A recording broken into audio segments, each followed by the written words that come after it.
What we saying, guys? Exltd here, back with another Dragon Ball FighterZ revisiting fundamentals video, and in this video we're going to be trying to understand the 6M. So as always, please like and subscribe, and I've recently done a revisiting fundamentals video playlist, so make sure to check it out. I'll put it in the comment section and the description. Without any further ado, let's get into it. So the 6M is a 24 frame command normal that can be performed by pressing the forward and medium button, right? And it is a universal overhead. Everybody in the game can perform a 6M, and without it some of the cast would actually struggle to open people up.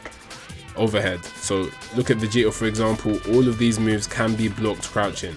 Okay, Goku is literally crouching throughout all of these moves, right? If we do the 6M, Goku has to block it standing. Not many characters have command grabs where they can open people up. They don't even have moves where they can open people up overhead without doing the IAD. So you have to do the 6M. So that way it is a move that has to be blocked standing. Okay, it creates a 0 on block situation, which I'll talk about later. And if you use an assist, you get plus frames. So you can just take your turn back like that. It's also a move that can be spaced to be plus on block. Right, let me get the right spacing. There we go. It's +4. It can be spaced to be plus on block, so that means in certain situations where you want to act after the 6M, Vegeta will most likely win regardless of whether or not he has a 7 frame normal, because at that point he was around +4. Right, let's try to get that again. Alright, it was +2 there, but you kind of get what I mean. He's +3 there. So you can actually space it out to be plus. So let's talk about the 6M on hit. So on hit, the 6M actually has quite a decent amount of base damage. It does around 850 damage per hit.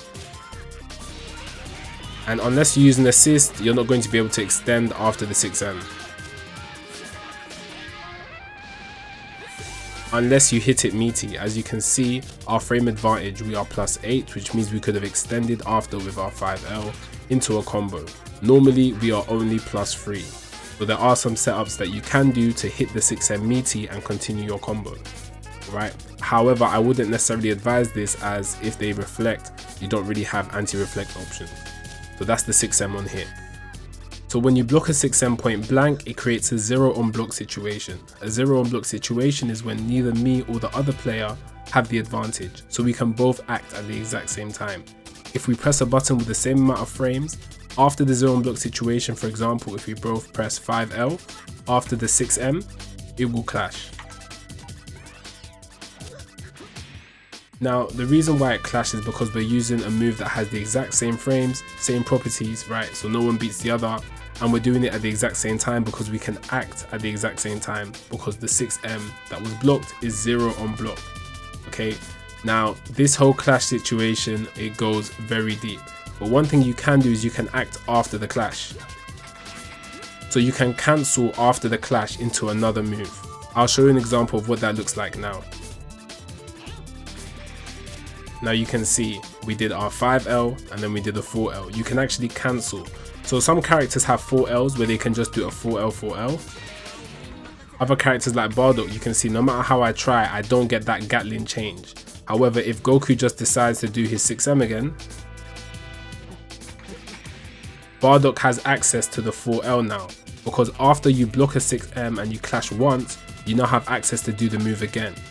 So the usual rule of thumb for the clash is 4L, 4L, and then you have a third chance to do something. That's usually when you want to do a button that will beat out their button.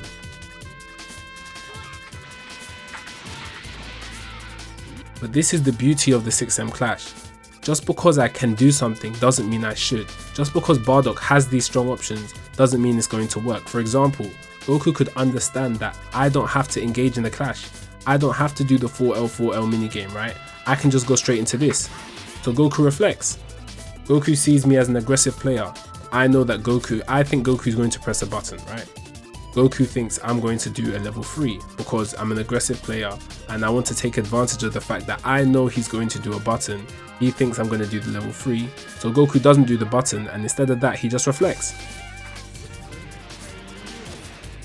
You understand? It is a hard read, and to be fair, if I was Goku Blue, and I knew that Goku thinks I'm going to reflect, right, I could just do a command grab, which outright beats the reflect. This mini game goes very, very deep, guys, and understanding it will give you an advantage when you're playing this game. There are a lot of nuances when it comes to this, such as meter. If I'm Bardock and I have no meter, I don't even have access to this in the first place, so I won't be able to do that, so my options are limited.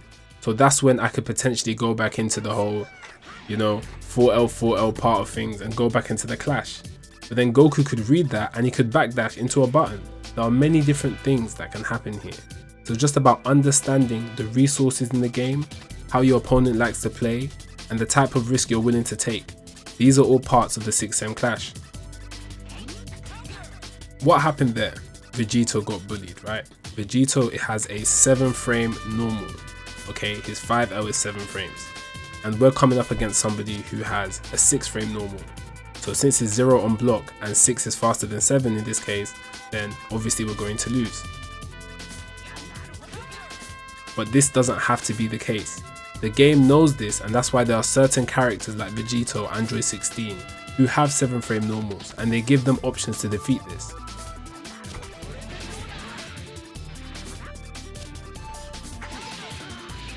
Those 7 framers, as you can see, also have their own options when it comes to dealing with a 6M clash. You can't just necessarily bully them if you're autopiloting the same thing all the time. You need to use your brain.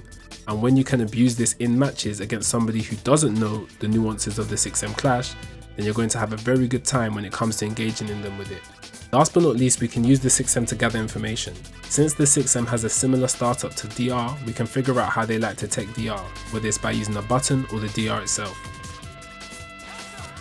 So you can see that Vegito actually hit Vegeta out of the 2H, so we can kind of figure out that might be how they like to take a DR.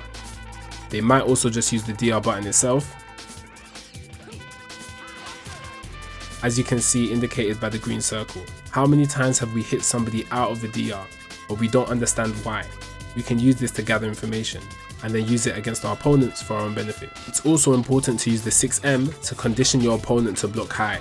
As they continually get hit by this, they might get frustrated, realizing that they're losing damage, and switch to default blocking high, right? Next thing you know, you do a mix up and you hit them low. This is how you can condition your opponent. At lower levels of the game, this works very well. At higher levels, you might do the 50-50 and the first thing you do is the low, because you've conditioned them throughout the match to block high. This is how you can get to your opponent's head by using the 6M.